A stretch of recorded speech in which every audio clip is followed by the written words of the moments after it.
The High Court has been told the criminal trial of former surgeon Jayant Patel 2 years ago went off the rails. Patel is serving a 7-year jail term for the manslaughter of 3 patients and the grievous bodily harm of a 4th in Bundaberg. Now he's appealing to the nation's highest court to have his convictions quashed. Beryl Crosby has been there from the start, and she's still following Jayant Patel's case closely. It's been 7 years and it's not over. Yeah, even after today it may not be over. The full bench of the High Court has heard Patel's 3-month trial in 2010 was an extreme example of a trial gone wrong. Patel was convicted on the basis that his decision to operate on the 4 patients was criminal.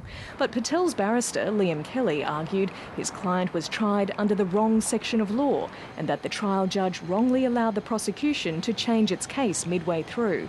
Mr Kelly said by the time it got to the summing up stage, the trial was off the rails.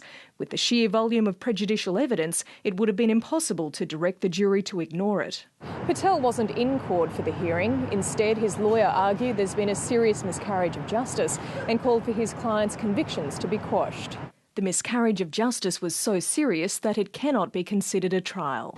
Walter Sofronoff QC for the Crown told the court evidence now being complained about was not brought up at the trial or appeal. For the nurse who blew the whistle on Patel, her work is done. Regardless of what happens with the appeal, though I hope, his sentence is upheld, he can't operate anywhere else ever again.